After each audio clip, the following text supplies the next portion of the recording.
श्री गोवर्धननाथ की जय, श्री गिरिराज धरन की जय, श्री साते स्वरूप की जय, श्री श्याम सुंदर श्री यमुने महाराणी की जय, श्रीमद वल्लभाधीश की जय, श्री गुसाई जी परम दयाल की जय, श्री मदन मोहनलाल।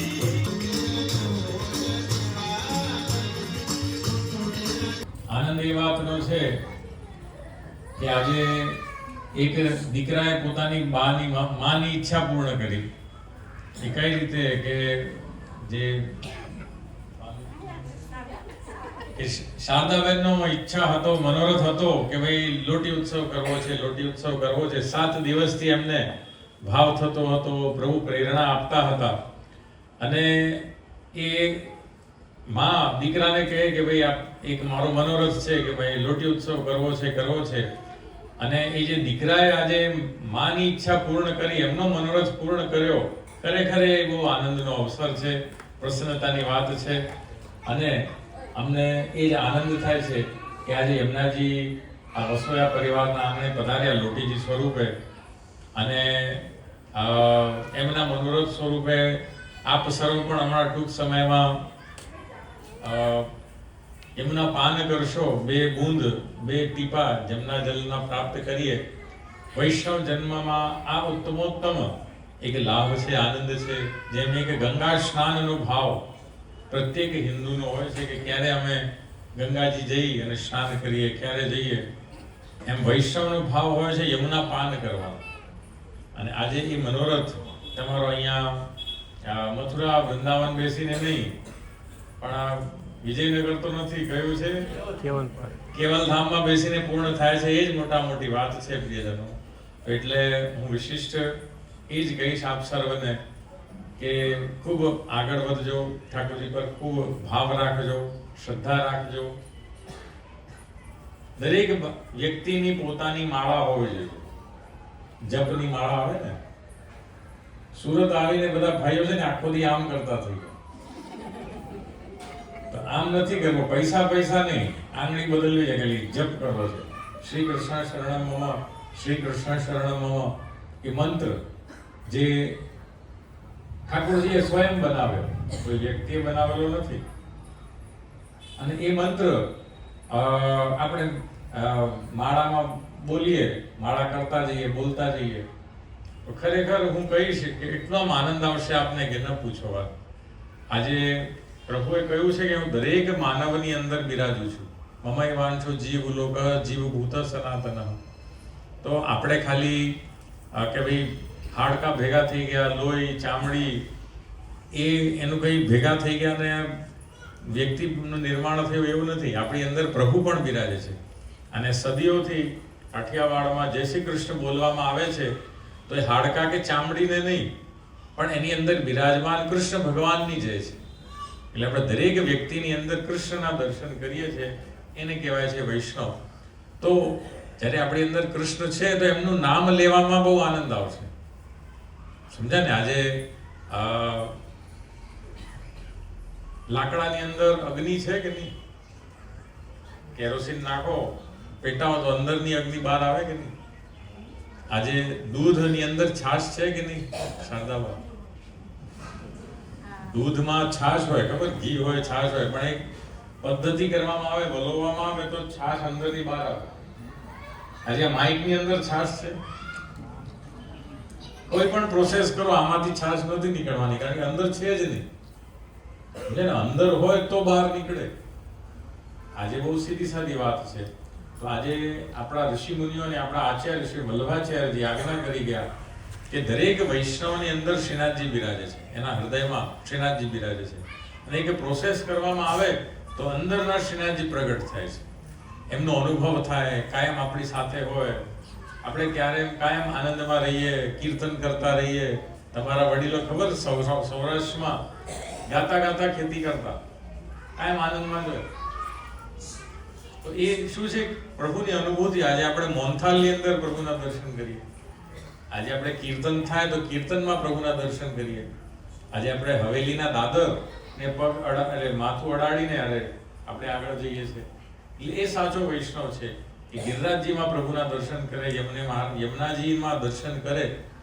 તો એના માટે જ આવશ્યક છે કે આપણે માળા કરીએ, કારણ કે આપણી અંદર કૃષ્ણ છે. જેમ દૂધની અંદર છાશ છે, લાકડાની અંદર અગ્નિ છે, એમ આપણી અંદર શ્રીનાથજી બિરાજે છે. ને માળા કરશો ને તો અંદરના ઠાકોરજી પ્રગટ થશે. શરૂઆતમાં બગાસા આવશે, માળા ફેરવશો ને 100% ઊંઘ આવે. આમ ઊંઘ ના આવતી હોય ને, હવે લોકો ખબર ટીકડી લઈ લઈને ઊંઘે. ગામડે તો એવું નહીં હતું, સિટીમાં આવ્યા ને એટલે બધા દવા ચાલુ કરી દીધી. એ કરતા એક ગૌમુખી આપી દો, હમણાં ઊંઘ આવી જશે. અથવા કોઈ વચનામૃત કે કથામાં બેસાડી દો, સરસ પંખો હોય, હમણાં ઊંઘ આવે. એટલે બાળક 10 વર્ષનું થાય જરૂર એને ગૌમુખી મળે, એ અમારો ભાવ છે. શ્રી કૃષ્ણ શરણમ મમ, એ અમારા આચાર્ય કહી ગયા, તસ્માત સર્વાત્મના નિત્યમ શ્રી કૃષ્ણ શરણમ મમ વદદ્ભ્રેવ સતતમ સ્થેયમ ઇત્યેવ મે મતિઃ. અર્થાત કોઈ વ્યક્તિ માળા કરતો હોય, આપણે ખાલી એની બાજુમાં જઈને બેસીએ ને તો પણ પ્રકાશભાઈ ફરક લાગે. આપણે જપ કરતો હોય એકદમ, અને આપણે નથી કરતા, કરે છે બીજા, આપણે ખાલી બાજુમાં પડખે બેઠા તો પણ એના વાઇબ્રેશન એવા છે કે ખરેખર આપણને અસર થાય. તો આ અષ્ટ અક્ષર મંત્ર કે જેમાં શ્રી પહેલું અક્ષર છે, કૃ, સ્નઃ, શ, ર, ણમ, મ, દરેક ધર્મમાં મંત્ર છે. જૈનોમાં નવકાર મંત્ર છે, પંજાબી લોકોમાં એક ઓમકાર સતનામ છે, એમ આપણા ત્યાં અષ્ટાક્ષર મંત્ર છે. આજે હું આપ સર્વને એ જ કહીશ કે હાલતા ચાલતા ઉઠતા બેસતા દરેક સમયમાં તમે અષ્ટાક્ષર આજથી જ નિયમ કરો કે આજે આપણે આ વસોયા પરિવારના મનોરથમાં આવ્યા, આજથી અમે આ એક સંકલ્પ મનોમન લઈએ છીએ. કોઈને કંઈ કહેવાની જરૂર નથી, કોઈ પાટિયા કે બોર્ડ લગાવવાની જરૂર નથી. આપણને ખબર મારા હૃદયમાં પ્રભુ બિરાજે, અને બસ એ જ પ્રભુના ગુણગાન મને ગાવા છે, બીજું કાંઈ કરવું નથી. જો કેટલો આમ આનંદ આવે. મગફળી બહુ બોલ્યા છે, માંડવી, મગફળી. અને મગફળી જોઈતી હોય તો મગફળી બોલવી પડે ને, કે નહીં? ઈશારો તો કરાય નહીં કે આ મગફળી. જે બોલશો એ મળશે. તને બોલ જોઈતી હોય ક્રિકેટ રમવાની, દુકાને જઈને ઉભો થઈ જાય મૂંગો, તો દુકાનદાર શું આપશે? કઈ ના આપે. આને બોલવું પડશે કે ભાઈ મને બોલ આપો રમવાની, તો બોલો દુકાનમાંથી આપશે ને બોલ. જે જોઈએ એ મળે. વર્ષો પહેલા તમે બોલ્યા સુરત જવું છે, 40 વર્ષ પહેલા, 30 વર્ષ પહેલા, 50 વર્ષ પહેલા કોઈ સુરત રહેતું હતું, કોઈ ગીરમાં રહેતા હતા. એક દી ઈચ્છા થઈ કે નહીં, હવે આપણે સુરત જઈને ગીરામાં જોડાઈએ. સુરત બોલ્યા તો આજે સુરતમાં છું. સમજે ને? અહીંયા હું રમેશભાઈ નામ લઈશ તો પણ આગળ આવશે. જે રમેશભાઈ હશે એ જ આગળ આવશે ને, બીજા થોડી આવે. એટલે રમેશભાઈ શબ્દમાં રમેશભાઈ વ્યક્તિ છે, બોલની અંદર બોલ છે. સુરત શબ્દની અંદર સુરત સિટી વસેલું છે. ગળે ઉતરે કે નથી ઉતરતી વાત? તો એમ કૃષ્ણ શબ્દમાં કૃષ્ણ છે કે નહીં? શું લાગે છે? એનું ઉચ્ચારણ કરવું પડશે, બોલવું પડશે. આ છોકરો દુકાને જઈને બોલ બોલશે તો એને મળશે. આજે તમે સૌરાષ્ટ્રમાં જેને સુરત જવું હોય, આવવું હોય કાયમ માટે, જો બોલે જ નહીં સુરત શબ્દ, જોવું કઈ રીતે આવે છે. હવે વરાછાના ટોટલ છોકરાઓ કેનેડા કરે, ખબર કે જર્મની કરે. બોલે છે તો જાય છે, બોલશો જ નહીં ને. એટલે ક્રિયા શરૂ થાય છે શબ્દથી, એ બહુ ચોખ્ખી વાત છે.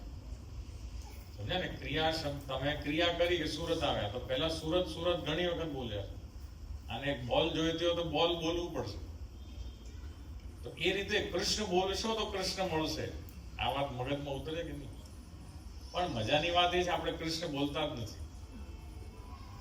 અમે ક્યાંક વાંચેલું કે ભાઈઓ છે ને એક દિવસમાં સવારથી સાંજ 7000 શબ્દ બોલે. સમજ્યા ને? તમે કેમ છો તો તમે કેમ છો 3 થયા, હું મજામાં છું 6 થયા, મને ભૂખ લાગી, દીકરો સ્કૂલેથી આવી ગયો કે નહીં. તમે સવારથી સાંજ જુઓ ને, ભાઈઓ 7000 શબ્દ બોલે અને બહેનો 20000 શબ્દ બોલે. ખરેખર એવું છે. તો એમાંથી મારો પ્રશ્ન છે કે ભગવત નામ કેટલું લો છો? 7000 શબ્દમાંથી 108 વખત એક માળા જો કરીએ પ્રતિદિન, 100 વખત પણ આપણે કૃષ્ણનું નામ નથી લેતા અને કહીએ કે કૃષ્ણ ક્યાં છે? કોઈ છે જ નહીં કૃષ્ણ નામની વસ્તુ. તમે બોલાવતા જ નથી તો ઠાકોરજી આવે ક્યાંથી? આજે આ બાળકો અહીંયા શેરીમાં રમતા હોય ક્રિકેટ, તો મમ્મીને ઉપરથી બૂમ પાડવી પડે ને કે ચાલ બેટા જમવા આવી જા. ક્યાં તારો ભાઈ ક્યાં ગયો? રુદ્ર. આનું નામ શું છે? કે રુદ્ર જમવા આવી જાય કેવું પડે. એટલે તો પણ આ રમ્યા કરે અને ઉપરથી પછી મમ્મી ગુસ્સો કરે, રુદ્ર આવે છે કે પછી રોટલી ઠંડી થાય છે. એટલે 3 વખત બોલાવો તો છોકરો આવે છે. તો કૃષ્ણને તો બોલાવવા જ પડે. ઉત્કંઠા કહેવાય. માની ઉત્કંઠા હોય કે દીકરો જલ્દી આવીને જમી જાય, ઉત્કંઠા. રુદ્ર જલ્દી આવો, રુદ્ર જલ્દી આવો. એમ કૃષ્ણ જલ્દી આવો કેમ નથી થતું? ને તો આજથી આપણે જરૂર માળા કરીએ, પ્રભુ પ્રત્યે ઉત્કંઠા રાખો. અને ઠાકોરજીને બીજું કઈ જોઈતું નથી. અમારા શ્રી વલ્લભાચાર્યજીએ એવું મંત્ર બનાવ્યું કે એમાં બૂટ પહેરીને પણ આ બોલાય, નાયા નથી તો પણ બોલાય, બસમાં જાઓ છો તો પણ બોલાય. ખાલી પ્રભુ સન્મુખ નથી બોલાતું. જ્યારે આપણે અપરસમાં હોઈએ છીએ ત્યારે ખાલી પંચાક્ષરનું પાઠ થાય છે, અષ્ટાક્ષરનો નથી થતો. આ મંત્ર તો એટલું શુદ્ધ છે પ્રિયજનો, અષ્ટાક્ષર, કે વૈષ્ણવ જ્યારે પોતે છેલ્લી મુસાફરી કરવા જાય છે, જ્યારે 4 જણ એમને ખબર લઈ જાય છે, ત્યારે પણ રામ નામ સત્ય નથી બોલાતું, શ્રી કૃષ્ણ શરણમમાં બોલાય. ત્યારે આપણી વચ્ચે એક શવ તો પણ એ બોલી શકીએ છીએ. એટલું પવિત્ર મંત્ર છે પ્રિયજનો, જરૂર આપણે બોલીએ. અને એમાં કંઈ ખર્ચો કંઈ જ નથી. અમારા આચાર્યો, પ્રાચીન વૈષ્ણવો, ઉકાતાની વાર્તામાં અઢળક પ્રસંગો છે કે આખો દી પછી શ્રી કૃષ્ણ શરણમવાની ટેવ પડી જાય. તો જરૂરથી આપ લોકો આ મંત્ર પર આજે અમે ભાર આપીશું. તો અંતમાં અમે આપ સર્વને ખૂબ આશીર્વાદ પાઠવીએ છીએ કે ખૂબ આનંદમાં રહો, પ્રસન્નતા રાખો. અને જેવા દીકરા પ્રકાશભાઈ છે કે માની અને પિતાની ઈચ્છા પૂર્ણ કરે છે, પ્રભુને વિનંતી કરીએ કે દરેક માતા પિતાને એમના જેવા દીકરાઓ આપે. ખરેખર અમને આનંદ થશે. એટલું જ કહીને હું મારા વક્તવ્યને શ્રીનાથજીના શ્રી ચરણમાં સમર્પિત કરી વિરામ લઈ.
છોટી જાય તેથી મારી ધીરજ છોટી જાય એવો રૂપ નસિયાનો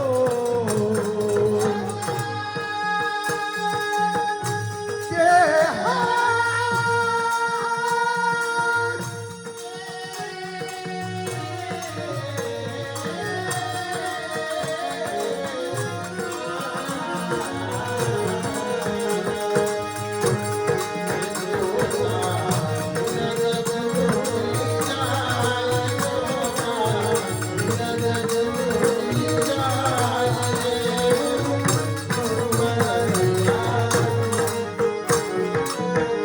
પાલવ મારો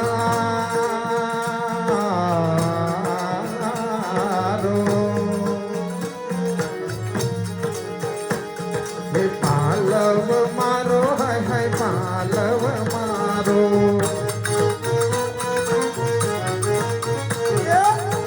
પાલવ મારો ચાલ્યો કે પાલવ મારો